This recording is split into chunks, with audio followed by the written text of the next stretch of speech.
A little subtle, Mike. I don't do these visuals. Well, good morning, everybody, and let me start by addressing the tragic assassination of Charlie Kirk. Just get right in here. Just get right in. You're supposed to do it. Yeah. Just get right in. There you go.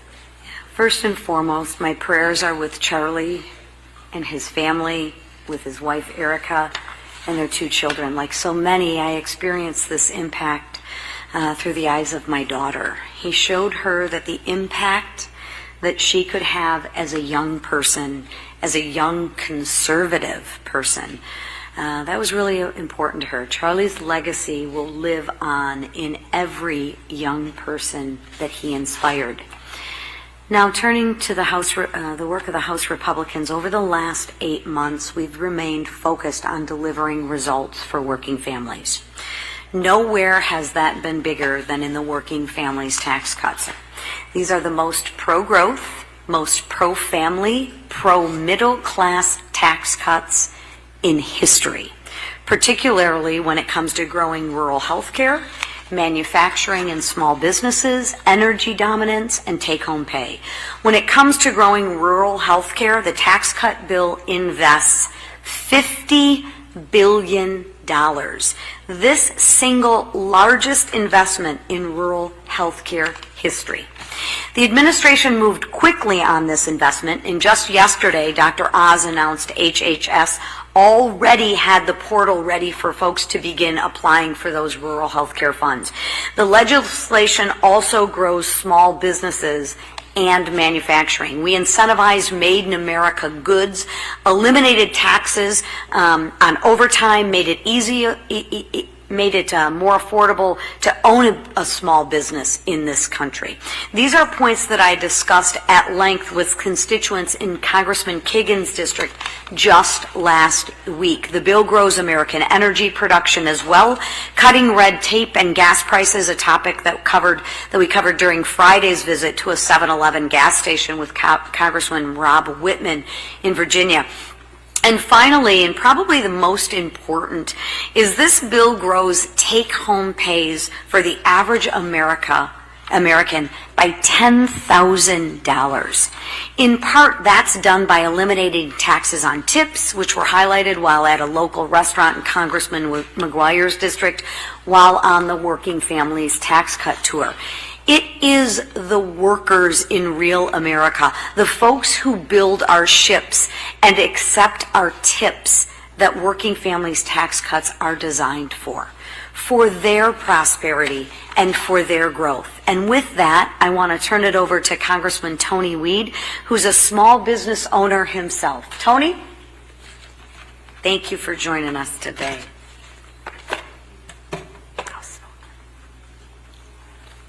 Well, good morning, everyone. I want to begin by thanking Speaker Johnson, Leader Scalise, Whip Emmer, and Chairwoman McLean for inviting me to speak here today about the major small business wins in our working families tax cuts.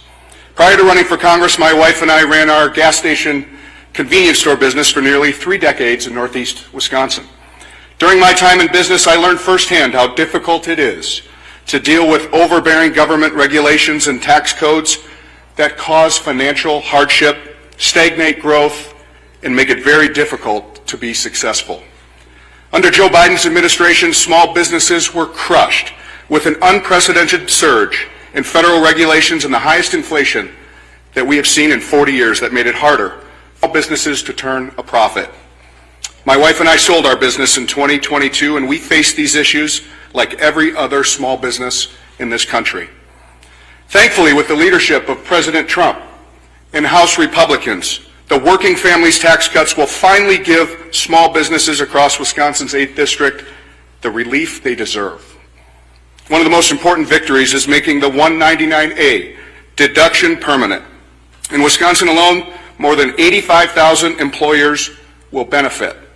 This tax cut allows dairy producers and other small businesses in my district to reinvest in their operations, facilities, and in their workforce. Nearly 3/4 of people claiming the 199A deduction in 2022 had an adjusted gross income of less than $200,000. Simply put, this tax cut is for Main Street, not Wall Street. This is not to mention permanent R&D tax relief, elimination of the death tax, increased employer child care credit, and so much more. All of these things are real, tangible wins that will greatly impact small businesses in Wisconsin's 8th District. You know, I've met with dozens of small business owners in my district, and I can tell you they're extremely excited about this bill and the work that House Republicans are continuing to do for them. Despite constant fear-mongering from Democrats, which has been echoed by the mainstream media, the Working Families Tax Cut is a major win for small business owners and puts Main Street over Wall Street once and for all.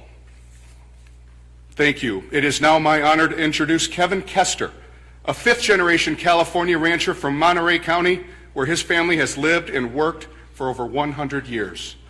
Kevin is a very active within the industry, having served as president of the National Cattlemen's Beef Association, California Cattlemen's Association, and San Luis Obispo County Cattlemen's Association. Yeah.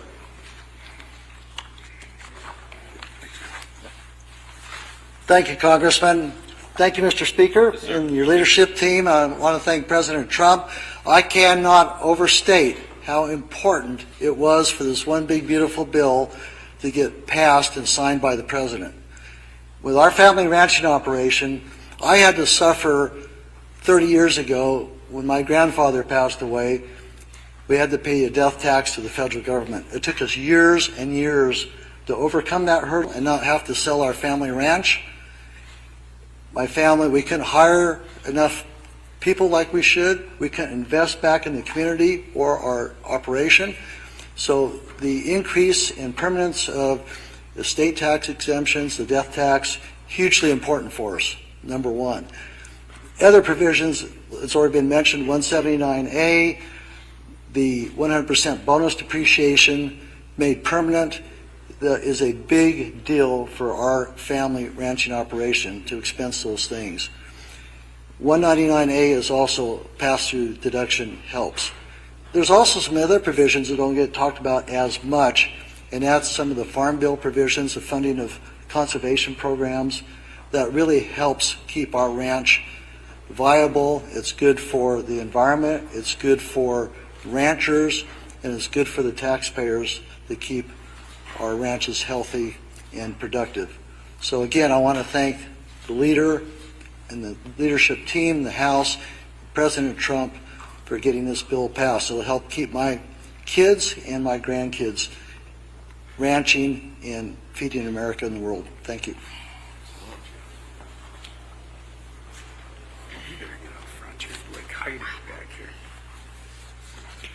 Thank you, Kevin. Thank you, Tony, and thanks to all your colleagues who came today. Last week, the world watched in horror as a political assassination was carried out against a champion of free speech, Charlie Kirk. As Lisa said when we started, our prayers continue to be with his wife, Erica, and their two young children as they endure this unimaginable loss. In response to Charlie's death, tens of thousands have gathered for vigils to mourn, pray, and remember.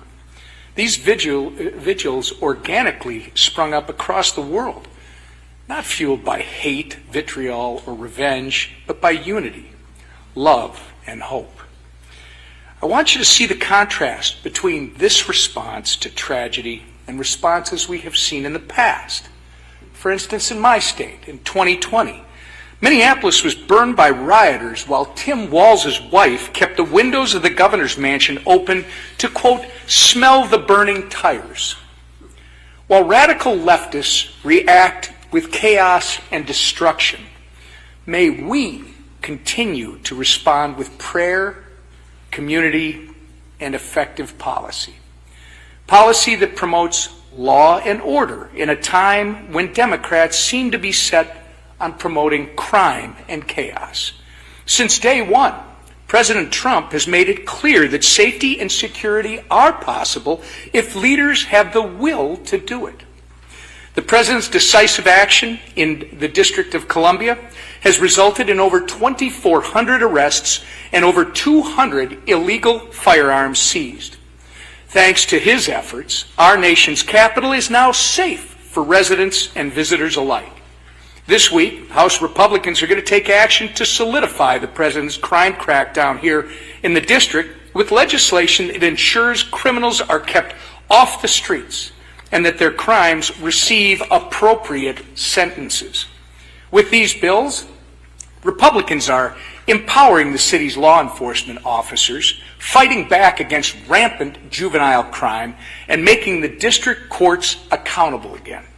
The American people are fed up with the out-of-control crime, and our capital city should serve as a blueprint for law and order across the country. By setting the example here, President Trump and House Republicans are delivering on the promise to make America safe again. With that, the leader of this, our majority leader. Thank you, Whip. We still mourn the loss of Charlie Kirk. And for anybody that watched Friday night when his widow, Erica, spoke so powerfully about Charlie's impact, of course, on her and her family first, but on the country, and now, as we've seen, on the world.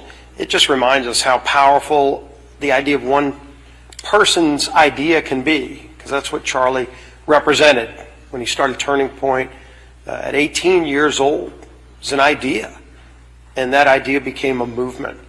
And anybody who thought they were going to snuff out that movement with an assassin's bullet, they were clearly underestimating the power of Charlie's idea and the inspiration that he has now given to millions and millions of people all across this country.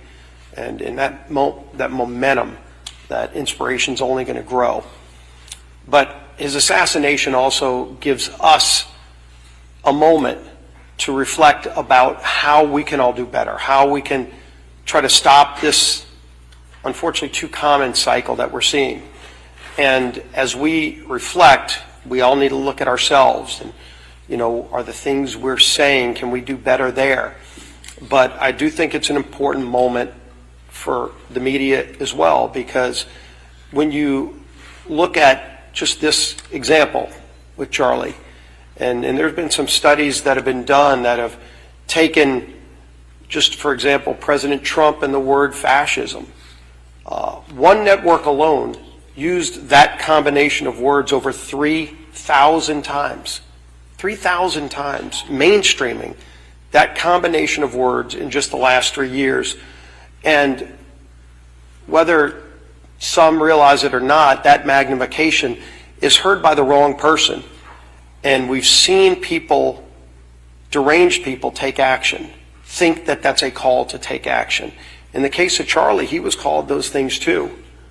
And there are leaders up here that throw that word around about anybody that they disagree with.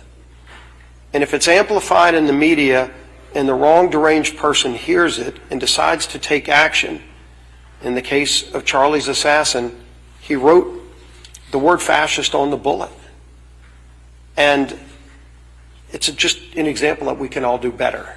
And we can all do our part to not allow that kind of hateful speech to become mainstream, and stand up against it so that we don't see this become the norm in America. It's not who America is. We are not a nation that settles our differences with violence. We settle our political differences at the ballot box, and that's the way it always has to be for a free and fair democratic society to endure. And we will endure, and Charlie's legacy will endure, but it's only going to endure when we all resolve to do better. I want to talk about this week. Obviously, we have a very busy week. We are dealing more with DC crime. The oversight committees passed out a number of bills. We're taking some of those bills this week and moving them on the House floor. These are bills we work very closely with President Trump to bring. He's done a lot on his own to make DC safer. You can see the numbers. Thousands of criminals arrested. 7 young people that were lost that are now found. So many people around here that feel safer because of the actions that were taken. But there's still ordinances on the books that make it hard for the hardened criminals to get arrested, and even if they're arrested, to get put in jail and be held accountable for their crimes. And we're bringing bills to address that this week. We're also bringing some more good energy security bills to the floor so that America can continue to be the dominant energy nation in the world. It's great for families when they pay lower gas prices. It creates jobs. It helps all of our friends around the world. It takes away the leverage from countries like Russia, who make billions of dollars a month selling their energy on world markets. If we can produce more here, we're going to continue advancing that here on the House floor this week. And then, of course, we're going to resolve, hopefully at least for a short period of time, the impasse on government funding, and I'm sure the Speaker is going to talk a lot more about that. So another busy week, but we keep Charlie Kirk and his family in our prayers and lift them up. Charlie had a strong faith in God, and that faith is what's going to get us all through times like this. The Speaker of the House. Yeah, thank you all for being here. It has been a difficult week in America. We've addressed it many times at all the vigils around the country, that we have to acknowledge the emotion that's been involved. We live in unprecedented times in that, an assassination, an unspeakable crime, a murder like this is covered in real time online, where everyone, even young people, could see the images. And it's spurred on quite a mix of emotions around the country. It's shaken the nation, and I think everybody can recognize that. A combination of grief and sadness, people feeling just overwhelmed by that, the trauma of it, and then the anger that comes naturally in our human emotion from that, and even fear. I've described it as feeling very much like a dark shadow was cast across the country, and certainly even on Capitol Hill. And so you've had members and elected officials having lots of discussion about this and concern, and many have been unified by that. But I just wanted to point out, and I have every time I've spoken on this issue, that our friend Charlie, and he was a friend to so many of us, would not want us to be stuck in that grief. He would not want us to be overcome by despair. Instead, he would want everyone to go out and be happy warriors as he was, to honor his memory by doing what Charlie did, and that is encouraging the free exchange of ideas, the free marketplace of ideas, by preaching the truth, but doing that in a loving way, by loving others. And that's what Charlie was marked by. That's how he described himself, and that's what his actions prove, that he was a Christ follower. He followed the teachings of Jesus himself, and not a perfect man, because no one is. But Charlie lived out those principles as well as anybody that we know. And so the outpouring of support is unlike anything we've seen. And it's been mentioned, but after his passing, interest in Turning Point USA is literally off the charts. And by last count, I think there are over 32,000 inquiries of new chapters to be begun of Turning Point USA on college and high school campuses, university campuses around America. They already had, I think, roughly 3,500 of them. And now this organization will grow exponentially more, and his voice and his legacy will be heard far wider than even that they were before. We're so encouraged by the strength of his dear widow, Erica, and the children. We pray for them. The nation does.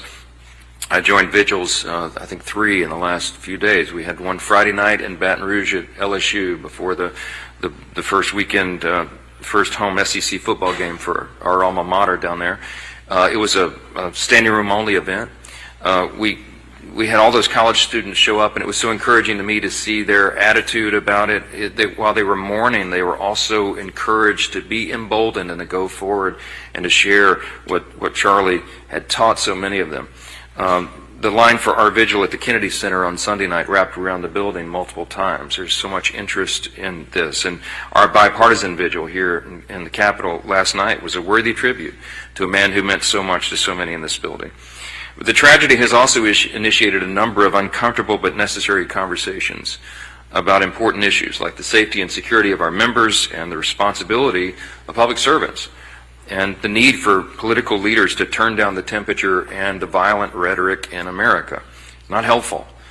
Government leaders, and this body in particular, have an increasing tendency to frame simple policy disputes as some sort of existential threat to our country, or as causes to, as some of them have said in their own words, take into the streets.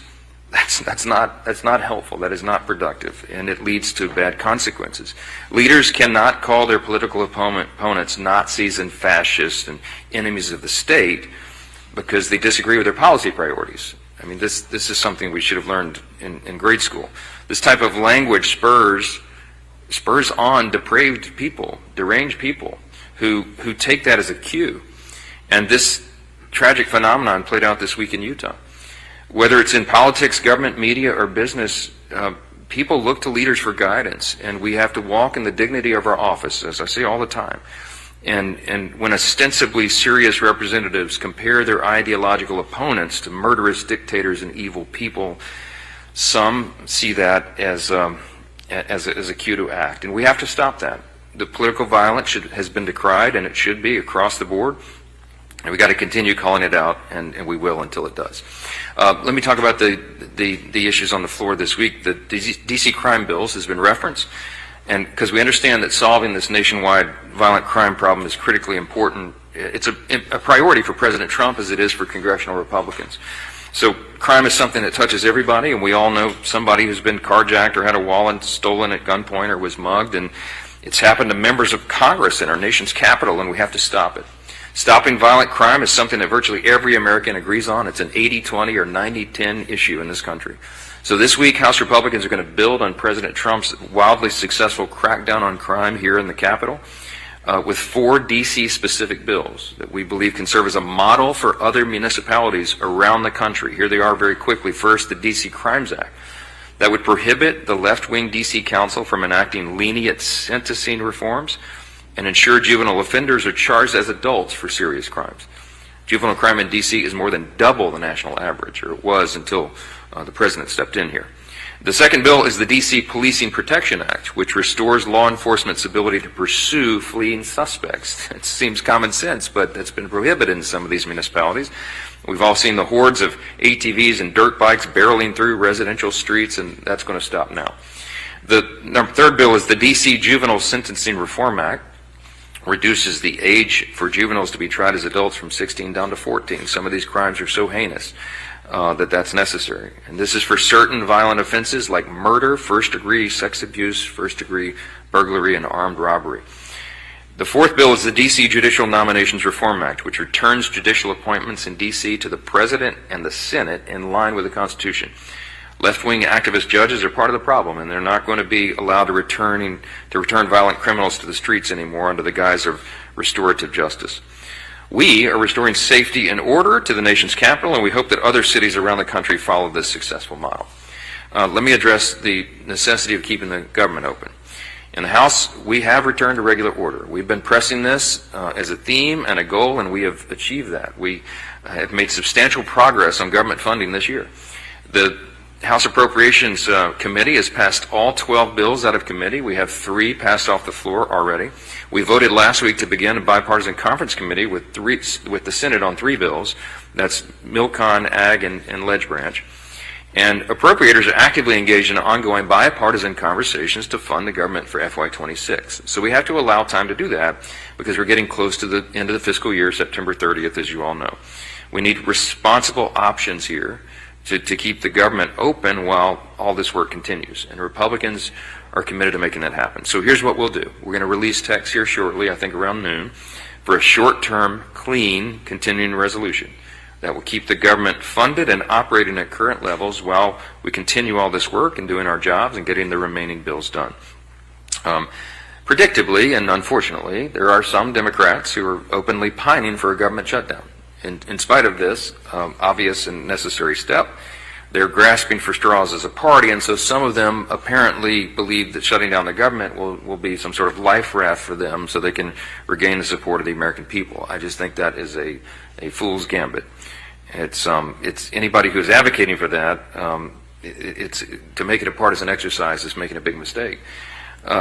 In exchange for their vote to fund the government, some Democrats said they wanted Republicans to repeal our very popular and very effective reforms to the Medicaid program, where we cut fraud, waste, and abuse, and we ensured that illegal aliens don't receive taxpayer benefits, and we put able-bodied men back to work. They want us to wind that back. Zero chance that we will do that, because it's the right thing to do.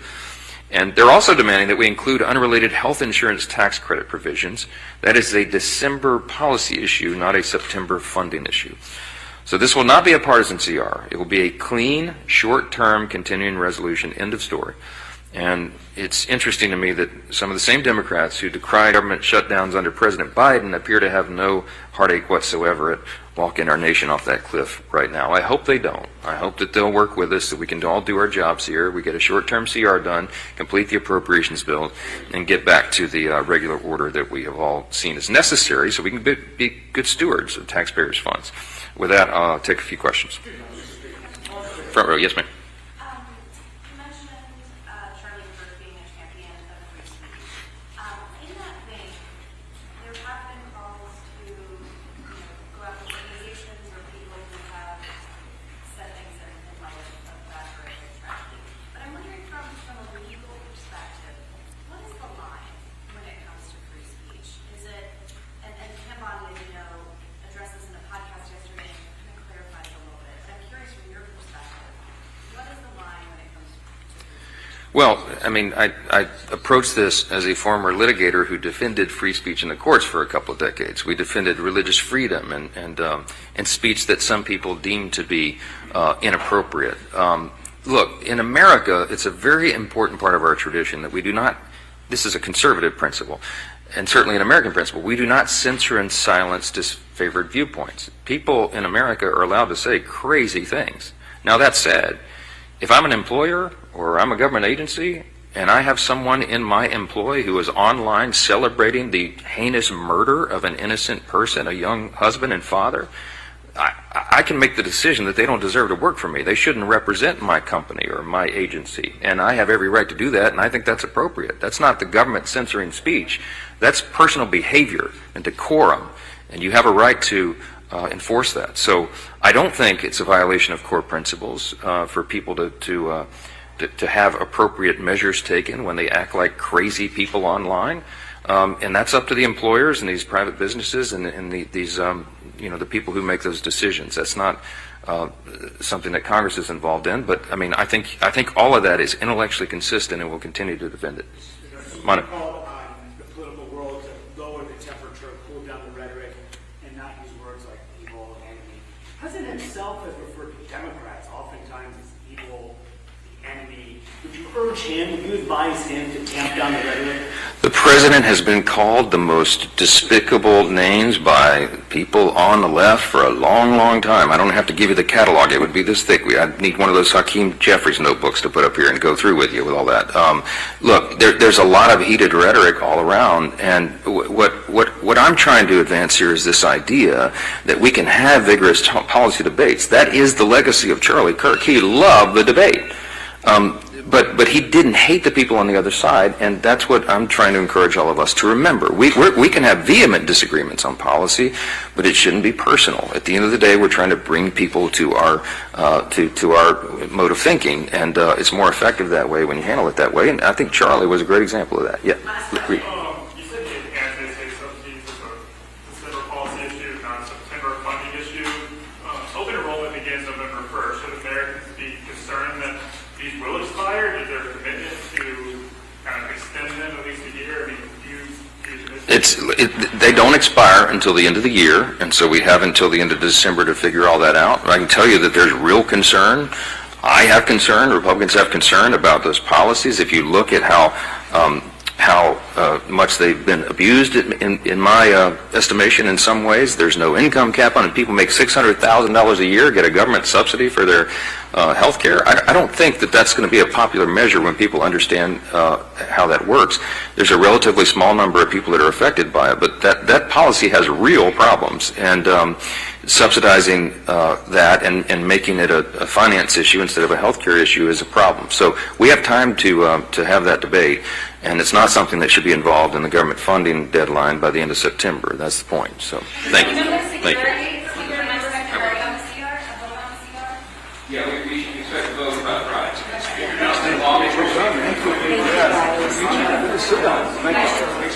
Good luck out there.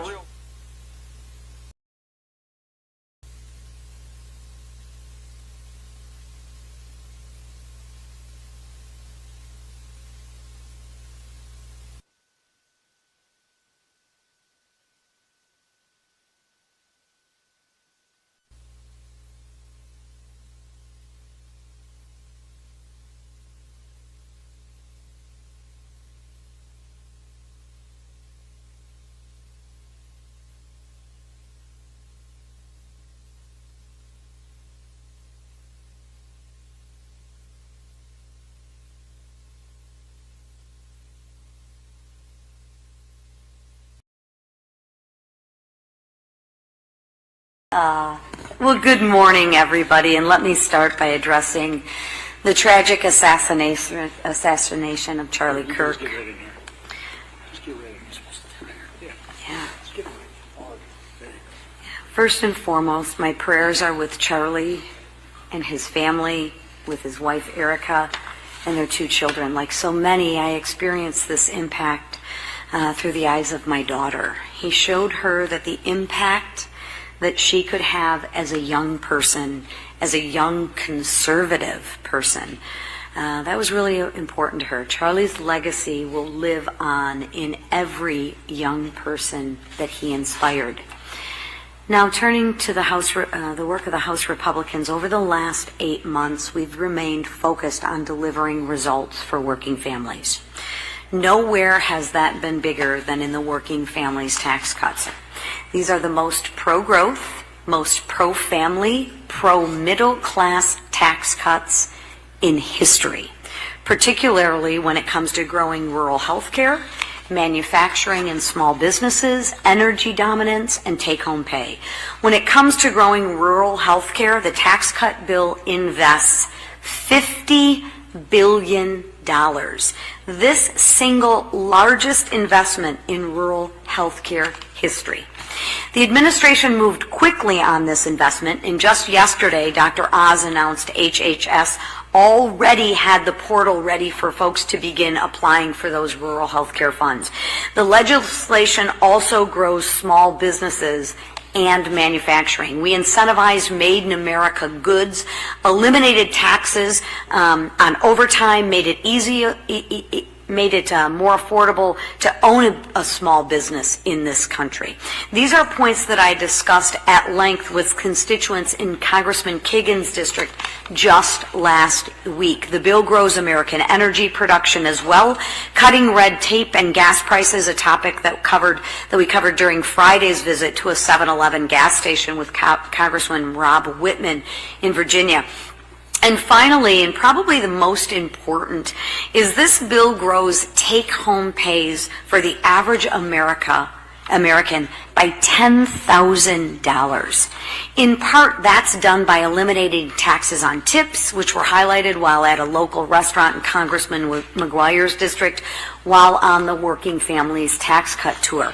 It is the workers in real America, the folks who build our ships and accept our tips, that Working Families tax cuts are designed for their prosperity and for their growth. And with that, I want to turn it over to Congressman Tony Weed, who's a small business owner himself. Tony, thank you for joining us today.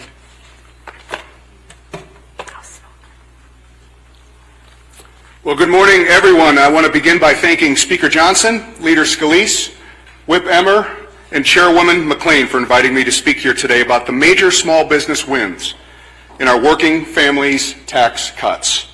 Prior to running for Congress, my wife and I ran our gas station convenience store business for nearly 3 decades in Northeast Wisconsin. During my time in business, I learned firsthand how difficult it is to deal with overbearing government regulations and tax codes that cause financial hardship, stagnate growth, and make it very difficult to be successful. Under Joe Biden's administration, small businesses were crushed with an unprecedented surge in federal regulations and the highest inflation that we have seen in 40 years that made it harder for businesses to turn a profit. My wife and I sold our business in 2022, and we faced these issues like every other small business in this country. Thankfully, with the leadership of President Trump and House Republicans, the Working Families tax cuts will finally give small businesses across Wisconsin's 8th District the relief they deserve. One of the most important victories is making the 199A deduction permanent. In Wisconsin alone, more than 85,000 employers will benefit. This tax cut allows dairy producers and other small businesses in my district to reinvest in their operations, facilities, and in their workforce. Nearly 3/4 of people claiming the 199A deduction in 2022 had an adjusted gross income of less than $200,000. Simply put, this tax cut is for Main Street, not Wall Street. This is not to mention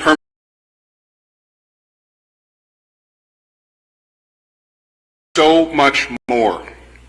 All of these things are real, tangible wins that will greatly impact small businesses in Wisconsin's 8th District.